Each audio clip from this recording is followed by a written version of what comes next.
Hello అండి. మజ్జిగ చారు అంటే ఇష్టమైన మీకు నా స్టైల్లో మజ్జిగ చారు ఎలా చేయాలో చూపించేస్తాను. ఈ ఎండకి ఏం కూర ఉండాలిరా బాబోయ్ అన్నప్పుడు ఇలా ఒకసారి ట్రై చేయండి, చాలా బాగుంటుంది.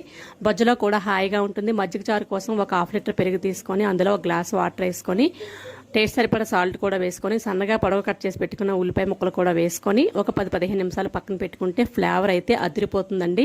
తాలింపు కోసం స్టవ్ పైన కళాయి పెట్టుకుని ఆయిల్ వేసుకొని వేడైన తర్వాత జీలకర్ర, ఆవాలు, శనగపప్పు, మినపప్పు, 4 మజ్జిమిరపకాయలు, 4 పచ్చిమిరపకాయలు, అలాగే అల్లం వెల్లుల్లి తురుము అండ్ కరివేపాకు కూడా వేసుకొని ఒక 2 మినిట్స్ ఫ్రై చేసుకున్న తర్వాత చిటికెడు పసుపు కూడా వేసుకొని అన్ని మళ్ళీ బాగా కలుపుకోవాలి. ఇలా కలుపుకున్న తాలింపుని మనం ముందుగా కలిపి పెట్టుకున్న మజ్జిగలో అయితే యాడ్ చేసుకుంటే వేడి వేడి మజ్జిగ చారు అయితే రెడీ అయిపోతుందండి. వేడి అన్నంలో వేసుకొని తింటే ఇంకా సూపర్గా ఉంటుందండి.